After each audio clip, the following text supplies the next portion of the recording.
I'd like to speak on the subject of psychosomatic illnesses. That is, illnesses in the body that result from issues in the mind, in the psyche, in the emotions. And I'd specifically like to talk about it, or at least focus on it, from the perspective of emotions resulting from unresolved childhood trauma.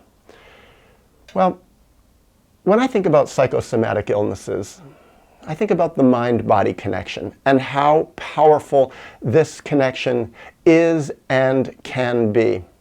And my eyes really opened to this subject first in a most intense way, well, almost 20 years ago, when I was diagnosed with ulcerative colitis. Oh, my gut, my colon, my large intestine became inflamed. It was full of ulcers. I was having, well, it's kind of gross, but I'd like to talk about it, blood in my poo.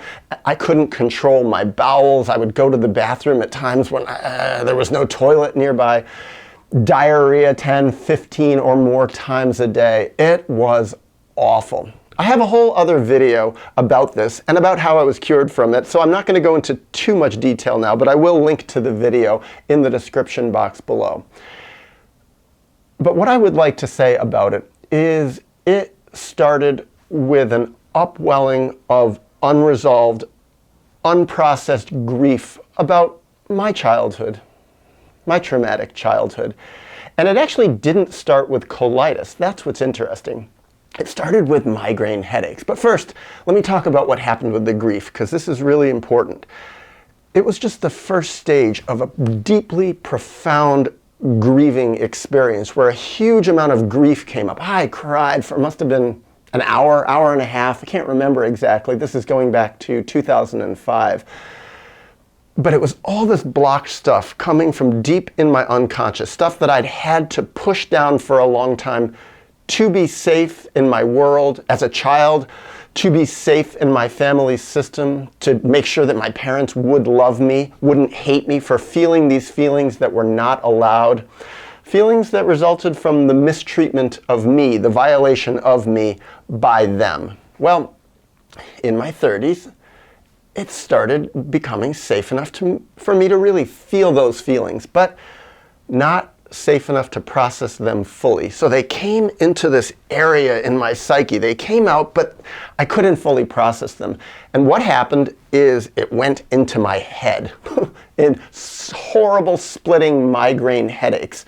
At first, I wasn't really sure why I was having these headaches. I didn't even necessarily connect them to all these unresolved emotions that were coming up. But the clue that I got is I did a lot of journaling about my migraines, sometimes while I had the migraines, because I was trying everything to make them go away, including taking medication, including, well, cold baths, cold showers, stretching, mindfulness. None of it helped. But what helped, it happened 2 or 3 times, maybe more, is while journaling, I got into some thread connecting what I was going through in my head, this painful pounding in my head that was so bad that it could make me throw up. I would have auras beforehand. It was just splitting headaches of a type I had never experienced before. But in my journaling, when I connected it to unresolved emotions, to grief, a few times, not every time, but a few times, I cried in the middle of having a migraine headache, just had an explosion of tears again, some further processing of my unresolved emotions. And the migraine went away. It was amazing. And that's when I got this big clue. This is a mind-body connection. I am having a psychosomatic reaction. But I couldn't connect with my grief enough. I think I wasn't safe enough in my life. I was living actually fairly near to my traumatizers, my parents. I was working full-time as a therapist with a lot of people who had severe trauma, and it was just not a safe enough environment for me to focus on my healing process. And what ended up happening is not that the migraines were cured outright, but they did go away, but they migrated down into my gut. That's what I say now with perspective. At the time, it was like, wasn't even sure I made the connection, but I remember seeing blood in my poo and saying, oh my God, I gotta go to a doctor now. This is serious.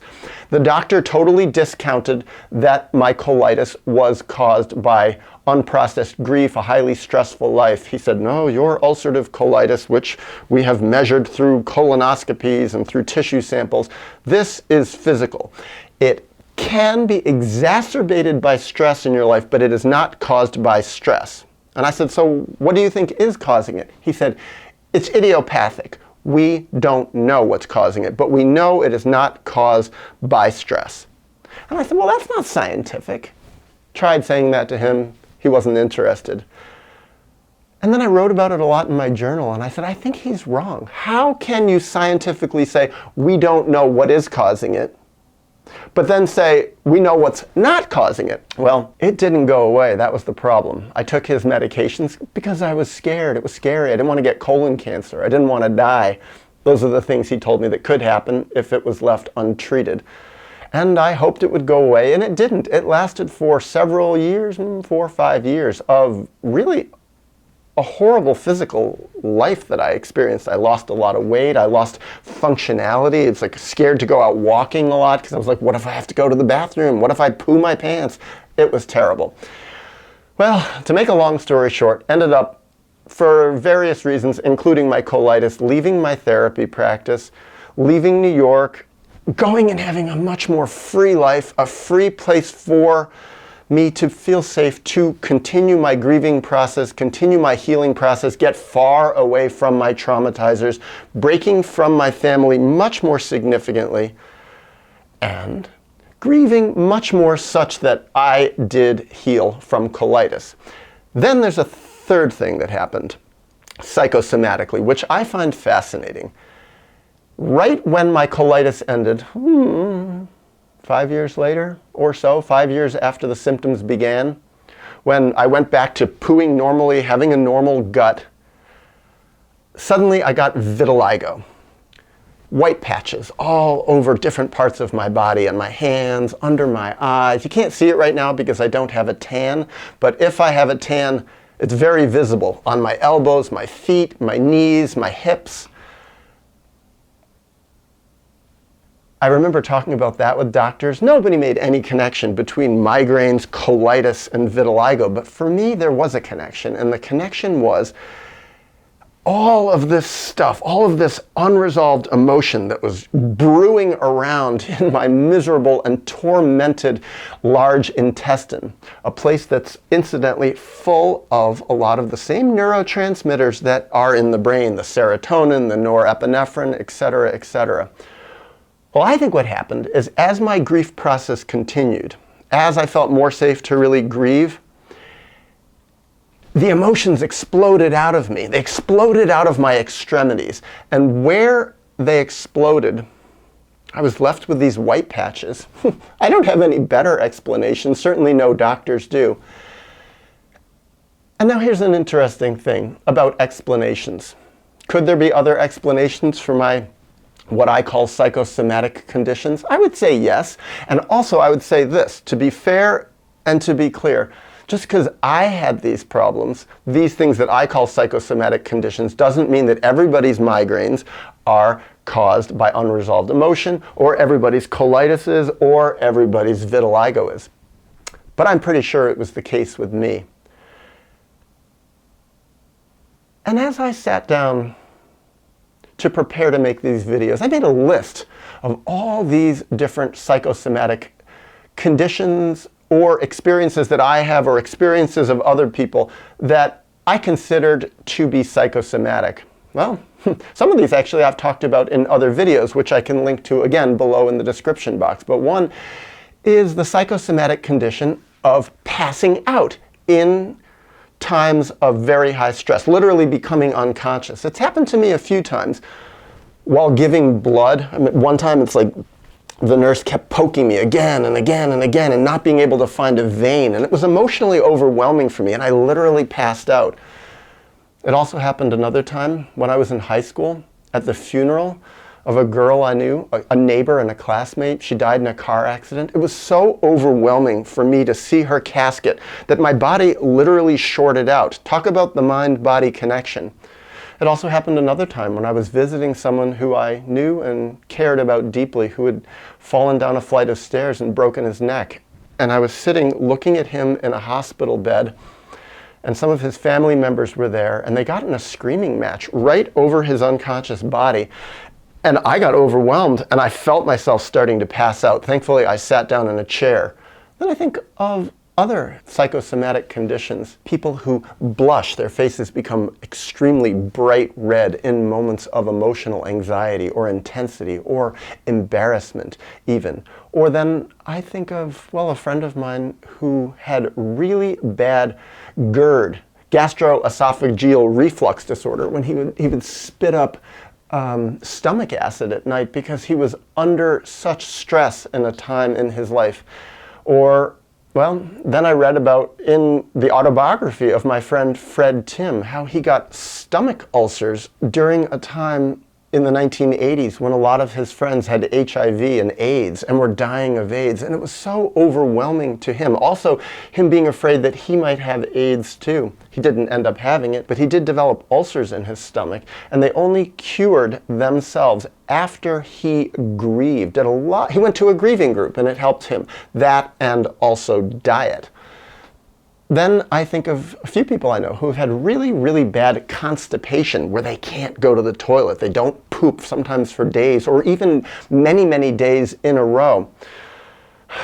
I think of people I know who had really difficult childhoods, and it's like, ooh, they became so tight. Everything became really tightly held inside. I think it was like a fear of letting go. That's what they told me. That's what they felt their constipation was related to. And then I think of someone who posted a really interesting comment on my website about having childhood asthma.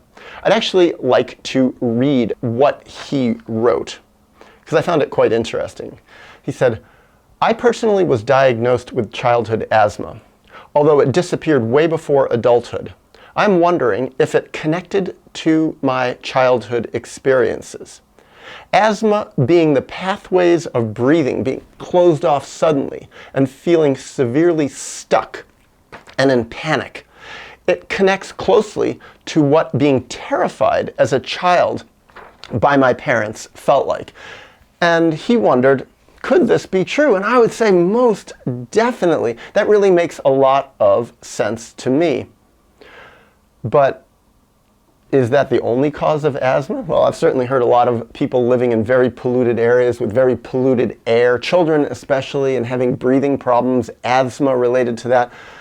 But I think, well, in some cases it could really be related on a metaphorical level or directly to people just having to learn to be tight and being in a place where they've lost their voice, lost their ability to breathe in panicked situations resulting from, well, a very traumatic family system.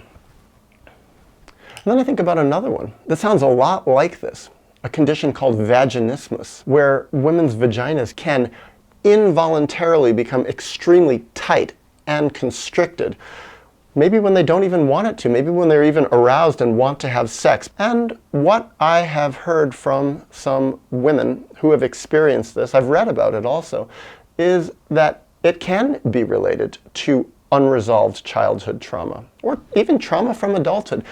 Being sexually violated in some ways, being sexually abused, having very painful experiences in their genitals that maybe weren't even related to another person doing something to them. It could even be related to a very painful childbirth. Yet it can manifest months later or years later or even decades later in this condition called vaginismus. And then I've talked to a number of men who have erectile dysfunction, where their penises won't get erect, won't get hard, and they've gone to different doctors and the doctors have given them pills. Here, take this pill, this will help you get aroused.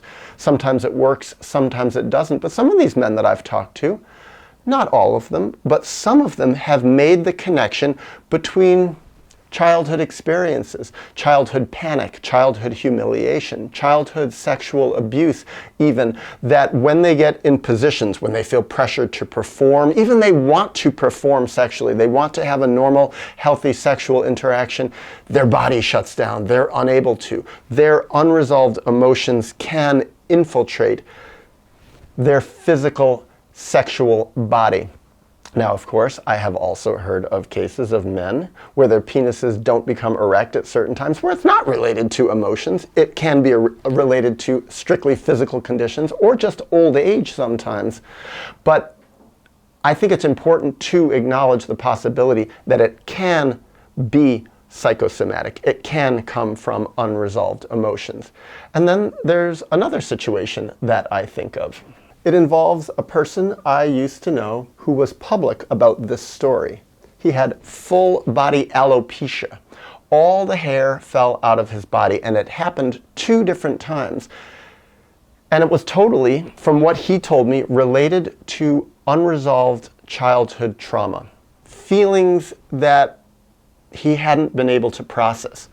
What happened was, as an adult, he learned that not only had he been adopted as a baby, but that he'd been abandoned by his birth mother, his biological mother.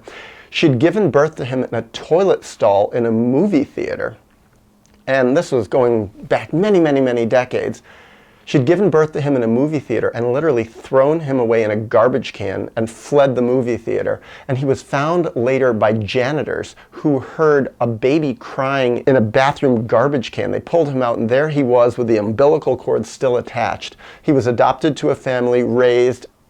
Well, later, when he found out the truth of what had happened, it caused such an incredible emotional reaction to him. I think he started connecting with the feelings of violation and abandonment that he'd gone to, that all his hair fell out of his head, all over his entire body. Then what he told me was interesting is he had some processing of the emotions, and some of the hair came back. I think maybe even all of it came back for a while, but then he was processing more in a different way, or maybe something happened. Maybe he started putting the feelings down. He started repressing them in some different ways. I can't remember how he told the story, but it happened a second time that all of his hair fell out again. And then several decades passed where he still had lost all of his hair through alopecia. But then I think sometimes people can misuse psychosomatic interpretations, sometimes in very, very offensive ways. I think about something I heard, 25 years ago or so.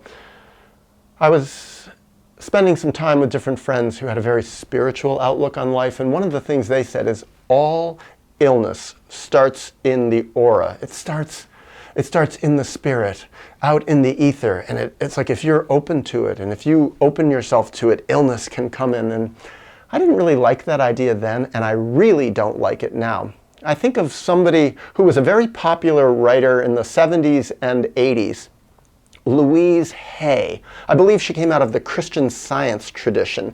She wrote some books that were really, really popular, sold in the tens of millions. I think one, You Can Heal Your Life, and another one, Heal Your Body.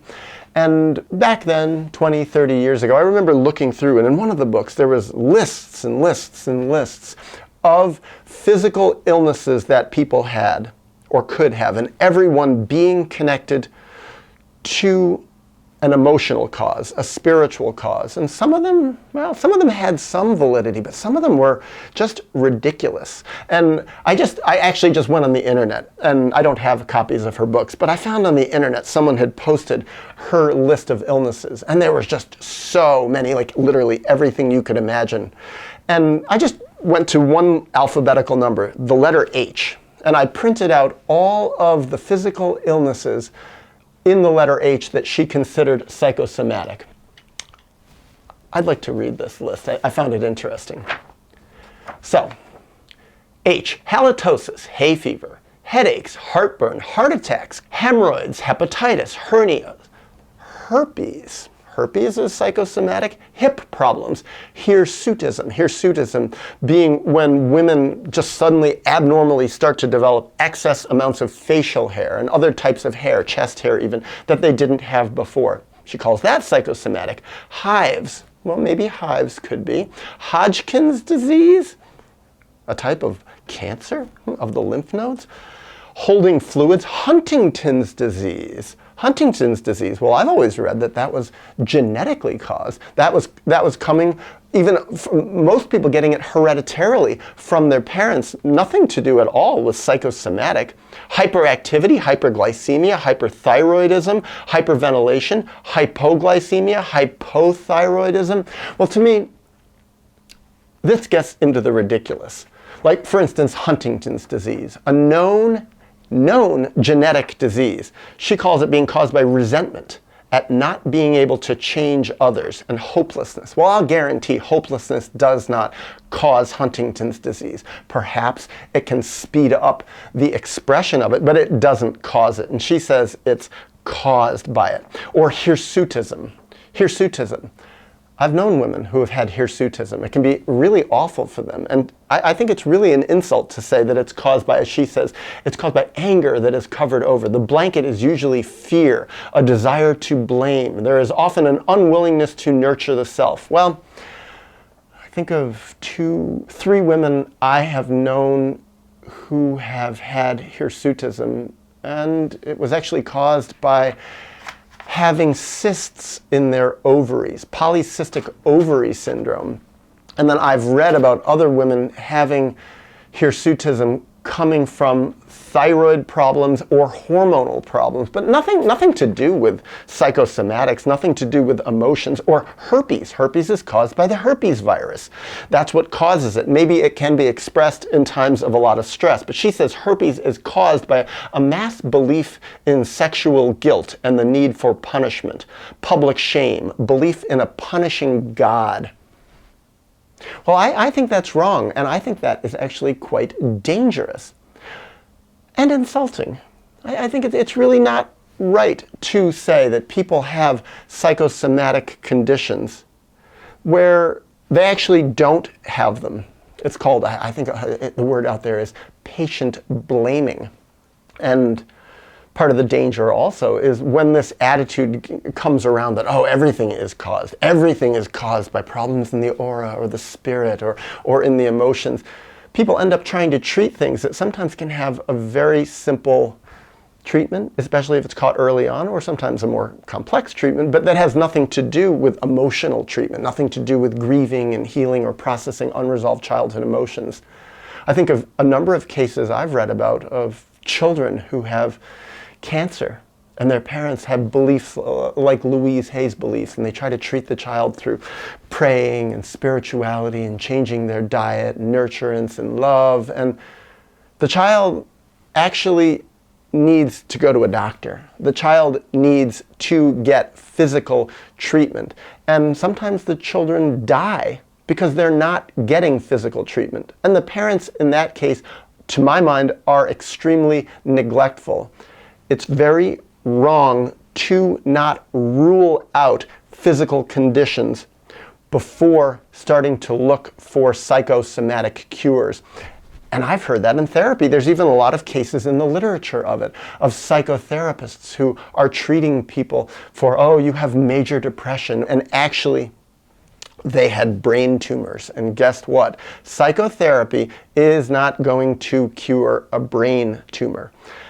Psychotherapy can strongly help major depression if someone has a very good therapist. And yes, major depression can result from unresolved childhood trauma, from lack of processing of it. But not when it's a brain tumor. Now here's another thing. And this is something I found very interesting about Louise Hay, where she was saying the cure for so many of these different problems, all these different problems that she's labeling, is coming from fear and anger and resentment. And if you can let go of the anger and resentment, let go of the fear, if you can forgive, then there will be cures of these psychosomatic problems. And what's strange and interesting to me is actually in a lot of cases, I think there can be truth in this because I have personal examples of this. My main personal example is my grandmother, my mother's mother, who lived to be 97 years old and had a body like a rock. She was incredibly physically healthy. And a big part of it was that she had no stress because her emotions, her unresolved childhood trauma, and she'd had a lot of trauma in her life, a lot of abandonment and rejection and pain all through her childhood and into her adulthood.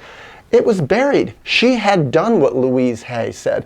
She had forgiven. She had let go of her resentments. She wasn't angry. She had emotionally split off from everything. She had pushed it down into her unconscious and buried it. And she was so disconnected from her feelings that her feelings didn't bubble up into her emotions, didn't bubble up and leak out into her body, and her body was protected for it. So this is what I find really interesting. When people can really push down their emotions, suppress them, even repress them deeply, deeply disassociate from who they are, from how they feel, they can be very, very physically healthy as the result, but psychologically not healthy at all. Very, very immature. And I think that's been my goal in life, to become more psychologically healthy.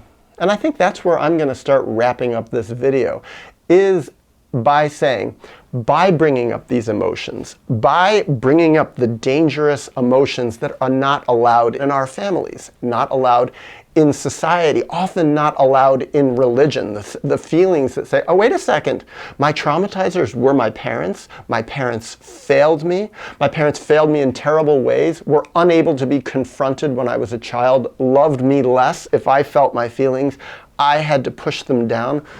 And me as an adult becoming healthier and saying, wait a second, I'm a disconnected person. My life has lost its meaning because I don't have myself. I lost whole sides of myself by being shut down. I don't want to be like my grandmother. I don't want to be like my parents. I want to be a whole person. And by going through the process of breaking the rules of the family system, breaking the rules of society, the rules of religion, the rules of school even, by bringing up these feelings, by having these unpleasant, tormented, very, very stressful feelings, I became sick. My body expressed these feelings. But I see this place, this band of where all the feelings come up and it expresses itself sometimes in the body, in all different parts of the body, as being a transitional period of healing, where if we can continue with the process, continue the grieving process, then slowly, or sometimes even quickly in certain cases, the body can potentially heal.